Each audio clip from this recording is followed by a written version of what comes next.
ambayo ameyafanya Mzamiru Yasin. Ni mzuri pia kupiga free kick hizi. Stefane Aziz Ki.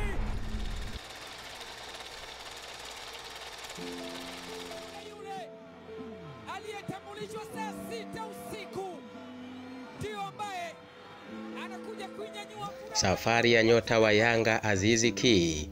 Ninaisimulia hadithi hii huku nikiamini siku moja sitokuwepo tena duniani, lakini hadithi hii itaendelea kuwepo duniani milele na milele, na itakuwa msaada kwa kizazi kijacho wapate kufahamu kuwa kwenye klabu kubwa ya Tanzania, yani Young Africans, alipita mmojawapo ya wachezaji bora kutokea taifa la Burkina Faso, kule kwa Captain Traore, si mwingine bali ninamzungumzia Aziz Ki.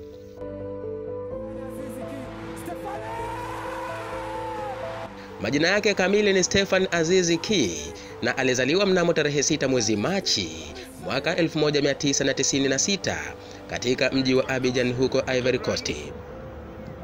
Tunaiangazia japo kwa uchache safari ya star huyu kipenzi cha mashabiki wa miamba ya Tanzania, Yanga Sport Club.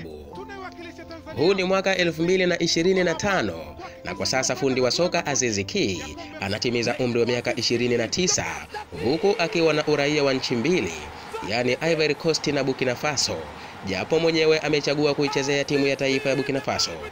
Kutokana na umahiri wake wa kusakata kandanda, basi watangazaji mahiri wa soka nchini Tanzania, wakiwemo akina Baraka Mpenja na wenzake, wakambatiza majina mengi ya utani, na lililo maarufu zaidi ni Mwamba wa Wagadugu.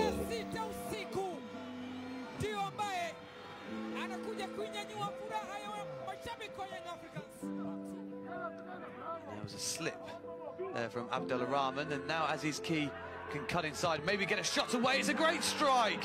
Oh, what a start. Safari yake ya soka ilianzia nchini Hispania katika klabu ya Rayo, ambapo alicheza mpaka timu ya Rayo ya chini ya umri wa miaka 19. Kisha msimu wa 2015-16 alijiunga na klabu ya Sandra Kulepe ya nchini Hispania pia. Baadaye Aziz Ki akatimkia katika nchi ya Cyprus, ambapo ni kisiwa kilichopo barani Ulaya, na huko alicheza katika vilabu vitatu tofauti. Msimu wa 2016-17 alicheza timu ya Omonia Nicosia. Msimu wa 2017-18 akacheza timu ya Aris Limassol. Msimu huo huo wa 2017-18 akarudi tena kwa mkopo katika klabu ya Omonia Nicosia, na msimu wa 2018-19 akajiunga na timu ya Ni Salanis.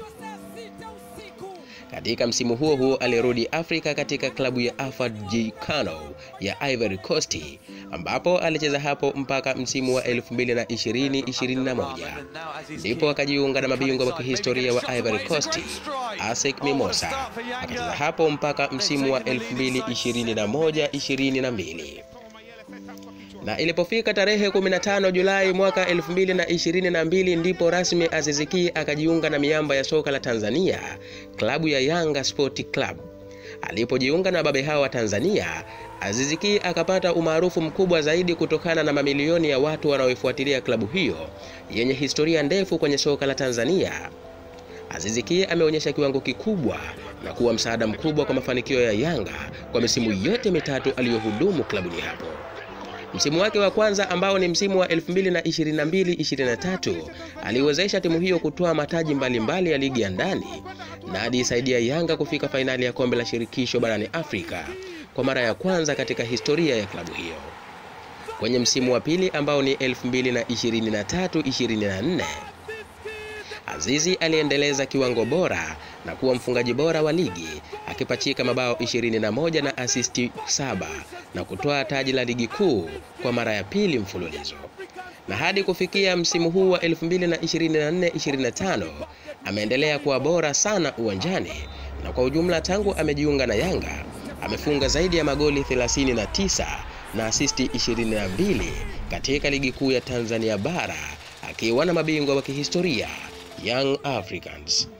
Azizi anaondoka na atajiunga na Wydad Athletic, wengi tukiita Wydad Casablanca ya huko Morocco.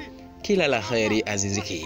Historia ulioiweka katika klabu ya Yanga na soka la Tanzania itaendelea kukumbukwa vizazi na vizazi, na itakuwa sehemu ya hazina ya kumbukumbu iliyothabiti katika soka nchi hii.